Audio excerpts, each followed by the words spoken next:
Welcome to Roots Tech 2022. This is the first part of the session, Who Needed It Anyway? Finding Your Family Without the 1890 Census. I'm Sarah Cochran, a professional genealogist located in Southern California, and we're going to consider the history of the 1890 Census and look at strategies for filling in the gap in United States research created by the loss of this set of records. We've all been here. We're sitting at our computer, we're researching our family tree, making wonderful progress, and then we hit a brick wall. And not just any old brick wall, the dreaded brick wall known as the missing 1890 census. And this is a little discouraging. The next census is 1900, which gives us a 20-year gap in the records. And that can cause us some challenges in our research. And it is discouraging, but we are going to deal with that today. In part one of this session, we look at what the 1890 census originally contained, what happened to it, what remains of the 1890 census, and how to access and use those records. And then we're going to talk about how we can find our families in that 1880 to 1900 time frame without the 1890 census, and look at specific record set ideas and give you some tips along the way. What happened to the 1890 census? Well, it's a little bit more complicated than most folks tend to think. Your handout does include links to articles by Kelly Blake in the National Archive publication Prologue, and this goes into more detail. They're fairly easy read, so I do recommend them. So I'm going to give you just the gist of what happened to the 1890 census. And I apologize in advance because I don't think you're going to like this story very much, but I am just the messenger. Now, unlike previous censuses in the United States, where enumerators made copies of the returns so that one copy was held at the county, one at the state, and one at the federal level, a single copy was made of the 1890, and that was remitted to the federal government for storage and free use. The singular copy was stored in the building of the Department of the Interior. In March of 1896, a fire badly damaged the following special schedules: the mortality, crime, pauperism and benevolence, special classes, and transportation and insurance schedules. The damaged records were subsequently destroyed by the Department of the Interior. Now, if you're thinking, I've never even heard of some of those. Well, now you know why. In the aftermath of the 1896 fire, no damage was found within the general population schedules. And in 1903, a census clerk even noted that they were still in fairly good condition. Now, between 1903 and 1921, there was a lot of lobbying going on by the Secretary of Commerce, among other groups, that the government should create a national archives where records, such as the census schedules, could be held. And the lack of an archive becomes important later in our story. By 1921, the schedules were transferred from the Department of the Interior to the basement of the Commerce Building. Please don't keep your records in the basement if you can avoid it. Just a thought. This is the Department of Commerce building, and had you visited this building on the morning of the 10th of January 1921, you would have seen the 1890 schedules piled in a very orderly manner in the basement outside of the vault. At 5 o'clock that day, Commerce Building firemen noticed smoke coming from the file room down in the basement and called for local firefighter assistance. They arrive at 5:30 p.m. and begin pouring water into the basement, about 20 streams. And finally, by about 9:45, they were able to put the fire out. They, for good measure, not wanting to have a spark left behind, they continued to pour water into the basement. And so by 10:30, they decided they were done. And the cause of the fire was never determined. The building was saved, the very long day had finally come to an end, and everyone went home. The next morning, staff returned to the Department of Commerce to report for work and assess the damage, and walked into this scene in the basement. The water was ankle deep in some places. This is when it was discovered that the vault was not as fireproof and watertight as they had thought it was, and some of the records even inside the vault had been damaged. The 1921 fire and efforts to put it out had the biggest impact on the fate of the 1890 census. The census director, Sam Rogers, reported that the damage to the population schedules was about 25% total destruction. They lost about 25% of those records just off the cuff. About half of the remaining records were damaged by water, smoke, and fire. Now, that means that at least 25% of the 1890 census was intact and completely undamaged from the fire, with only half of it damaged.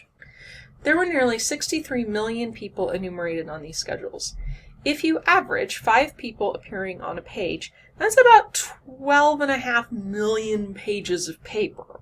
And 75% of those pages survived the 1921 fire at some level. So where are these millions of surviving pages? Why do we only have 1,233 pages left? Well, according to the Blake article, in December of 1932, in accordance with federal records procedures at the time, the chief clerk of the Bureau of Census sent the Librarian of Congress a list of papers no longer necessary for current business and scheduled for destruction. He asked the librarian to report back to him any documents that should be retained for their historical interest. And you guessed it. On this list at item 22 was the Bureau of the Census, Schedules Population 1890 Original. The item was not redacted from the list, and it was forwarded to Congress when in 1933, on the 21st of February, the list was approved to be destroyed. A small scribbled note found in the Census Bureau file states that the remaining schedules were destroyed by the Department of Commerce in 1934. To add insult to injury, the cornerstone of the National Archive was laid by the President on the 20th of February, 1933, the day before Congress authorized the destruction of what remained of the 1890 census. Now, I know this is a very sad story, and I don't like it any more than you do, but please don't start a writing letter campaign to your Congress folks. They weren't around for all of this situation. So now that we know what happened to the 1890 census and why we only have that 1,233 pages left, let's talk about what we had originally captured in the census. This is one of the surviving fragments of the 1890. Even from this small piece, we can see that it's really different from the census enumerations that we Americans are used to seeing. So let's take a closer look at what was recorded in the census. The 1890 census enumerated one household at a time. This was new. We had never done a household census before. The questions are down the left column, and each household member had their own column to be completed going off to the right-hand side of the page. The information collected: the name, surname of the individual, whether they were a veteran of the Civil War or a widow of the same, if they were head of the household, or if not, their relationship to the head, their race, their sex, their age, their marital status, and if they had been recently married. So if they had been married between June 1st, 1889 and the 31st of May, 1890, that was captured. And if they were a woman, they were asked how many children they'd had and how many of those were still living. We see this question again in the 1900 and 1910 censuses.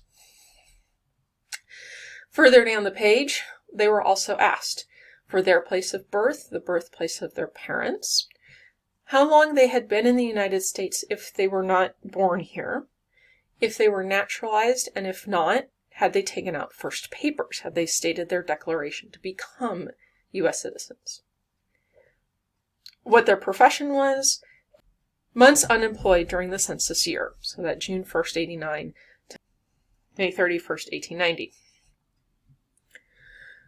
There's still more, folks.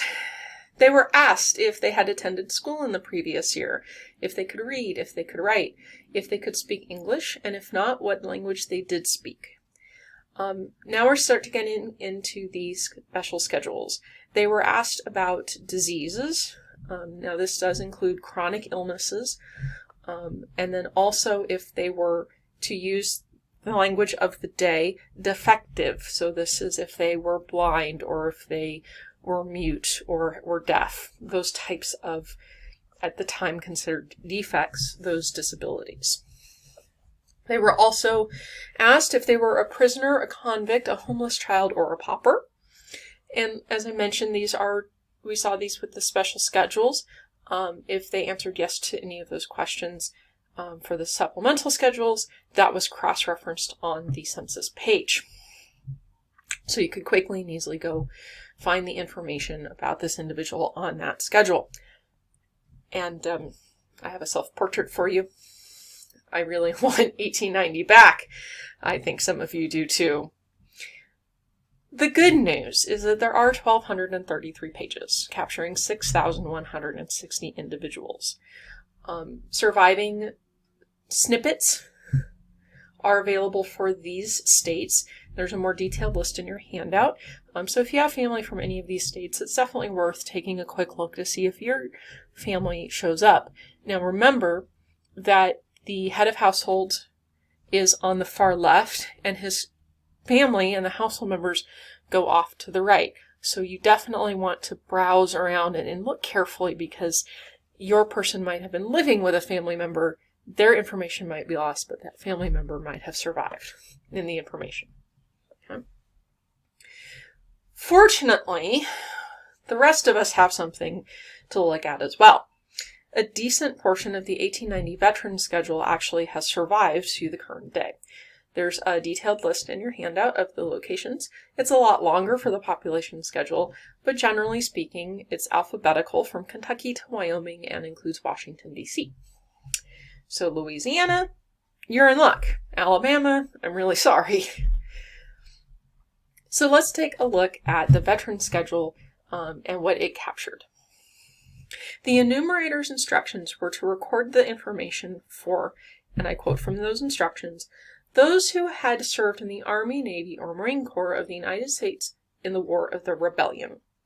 This language is important because it translates very simply to Union veterans. The soldiers at all of the Confederacy were not in 1890 recognized as U.S. soldiers. But, and I love it when this happens, some of the enumerators did not follow the instructions correctly, and there are some Confederate soldiers in these records. So don't skip over the veteran schedule if it's the right place, but your ancestor did or may have served for the Confederacy. You might be one of the few whose soldier was actually captured anyway. We also get information about the widows of these veterans, and that can be especially helpful for us. This is 35 years after the close of the Civil War, so there were a fair number of widows. In this case, we have the widow of Mr. Norcross is showing up in the schedule. Let's take a look at the information we can learn from these schedules. Now, these are, again, a little bit different in format than we're used to. Now, we get the name of the surviving soldier, sailor, or Marine, or their widow. Actually, and their widow, because it would give you both pieces. If the soldier had served under an alias, the enumerator was supposed to list both names that he had used, his given name and the alias, in the schedule. You'll also get the rank and company, as well as regiment or vessel of service, which can help you find those military records, and dates of enlistment, discharge, and the total length of service. Men did serve more than one term in some scenarios, so this can give you clues if they had served more than one round, as it were. Enumerators were supposed to use multiple rows if needed to capture every term of service. You also get their post office address, any disability that they had incurred during the war or illness that they were suffering currently, and remarks, which were, according to the instructions, intended to be used to cover any points not included in the foregoing inquiries, and which are necessary to a complete statement of a person's term of service. Now, we are going to take a closer look at one of these examples. Here we have James Ruffle, who was a private, and you will notice that there's lots of little dashes for dates. He doesn't have specific dates of enlistment or the amount of time that he has served. Well, when you look further down the page and you see he's number 16 up there at the top in the box, and you look down the page to number 16, this is the rest of his information. And on the far right, there's a little comment in the remarks that says, discharge papers lost. So that explains why there are no dates. He lost his discharge papers. So, don't forget to check out the veteran schedule before you give up on the 1890 census. And with that, we have concluded the history of the 1890 census. It's a short version. And I want to thank you for joining me for part 1 of the session.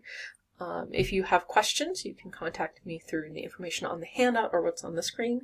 And I hope that you will join me for part 2 of the session as we take a look at how to fill in the gap for our families between censuses and learn the rest of the story in that time frame.